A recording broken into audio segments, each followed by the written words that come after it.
गंवार सास। ममता ने अपने बेटे को पढ़ा लिखाकर बड़ा आदमी बनाया। अब वो शहर में अपने परिवार के साथ रहता है। एक दिन ममता का बेटा रोहन अपनी पत्नी आलिया से कहता है, अरे आलिया, सुनो, माँ अब से गांव में नहीं रहेगी। वो हमारे साथ यहीं रहेंगी शहर में।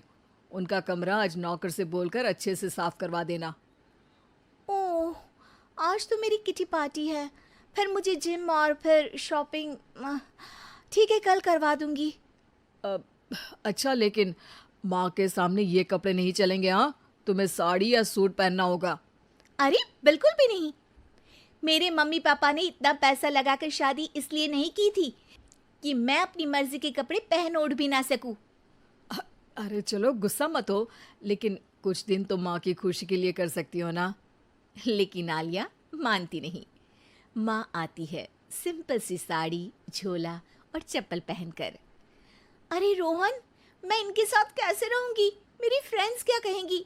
ये तो पूरी गंवार लग रही है। आलिया, माँ गांव में रहती थी इसलिए ऐसी हैं। तुम आज ही माँ के साथ जाकर उनकी पसंद की शॉपिंग करवा देना। इनके साथ घर के अंदर रहना मुश्किल है, बाहर तो मैं कभी भी ना जाऊं। रोहन को आलिया पर गुस्सा आ जाता है। माँ, ओ माँ। हाँ बेटा। वो माँ को ले जाने के लिए उनका हाथ पकड़ता है कि अरे माँ, तेरे हाथ अभी तक इतने कड़े हैं, तूने इसका कोई इलाज नहीं किया? अरे बेटा, इसका कोई इलाज नहीं। वैसे भी मुझे कोई शर्म नहीं कि मेरे हाथ मुलायम नहीं है, क्योंकि इन्हीं हाथों से मेहनत कर मैंने तुझे बनाया है बेटा। अगले दिन। माँ, मैं ऑफिस जा रहा हूँ। कुछ लाना हो तो आलिया को बोलकर फ़ोन करवा देना। रोहन के जाने के बाद। आप ना आज कमरे में ही रहिएगा, घर में पार्टी है, मेरी सहेलियां आ रही हैं, मैं उन लोगों के सामने आपको नहीं ला सकती हूँ। ठीक है बहू, लेकिन तुम कहो तो मैं कुछ खाने को बना दूँ तुम लोगों की पार्टी के लिए। वो लोग सिर्फ कॉन्टिनेंटल या थाई फूड ही खाते हैं। कोई बात नहीं, कभी इंडियन खिलाने वाला कोई मिला नहीं होगा ना। मैं बनाकर कमरे में चली जाऊंगी। जैसे आपकी मर्जी। आलिया के घर उसकी दोस्त आती हैं, पार्टी होती है।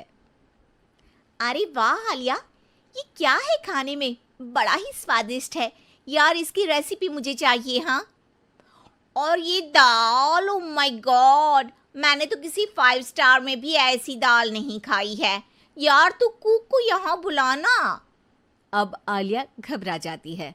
हाँ हाँ हाँ, क्यों नहीं। माँ जी जरा बाहर आइए। आलिया की सास सिंपल सी साड़ी और गांव के अंदाज में आती है। अरे बहू, क्या हुआ? खाना पसंद नहीं आया क्या? बहू? अरे ये गांव से दिखने वाली औरत तुम्हें बहू क्यों बोल रही है? कौन है ये? वो हमारी नई नौकरानी है। सास बहू की बात सुनकर बहुत दुखी हो जाती है। वो सर झुकाकर जा ही रही होती है कि एक सहेली बोल पड़ती है। अरे कहाँ जा रही हैं माँ जी? वो उठकर उनके पैर छूती है। जीती रहो बेटा। क्या है ना, आपकी शक्ल बिल्कुल मेरी माँ जैसी है। पता है आलिया, मैं शहर पढ़ने आई और फिर शहरी हो गई, लेकिन मेरे माँ पापा तो आज भी गांव में रहते हैं, बिल्कुल इनके जैसे ही हैं। आप यहाँ बैठिए ना आंटी, आप सच में बड़ी खूबसूरत है और आपके हाथ का खाना तो लाजवाब है। काश ये मेरी सास होती।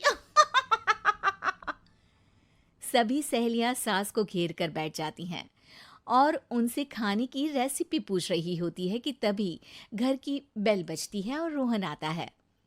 अरे क्या बात है, आज आप लोग हमारे घर में? और ये लोग तो मुझे आलिया से ज्यादा माँ की सहेलियां लग रही हैं। क्या ये आपकी माँ है?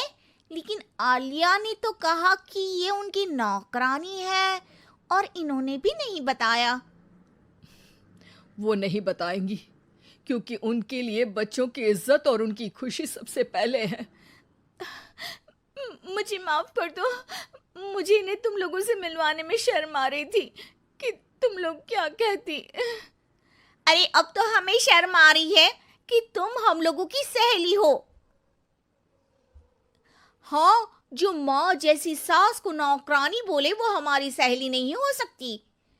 ये बोलकर सभी वहां से जाने लगती है कि सास बोलती है, आलिया की तरफ से मैं तुम लोगों से माफ़ी मांगती हूँ। उसने जो कहा उसके लिए मैं उसे माफ़ करती हूँ। अब तुम लोग भी उसे माफ़ कर दो, क्योंकि अगर तुम लोगों ने उससे दोस्ती तोड़ी तो फिर मेरे हाथ का खाना कैसे खाओगी? नहीं नहीं आंटी, जरूर आएंगे, लेकिन अब आलिया की नहीं बल्कि आपकी सहेली बनकर।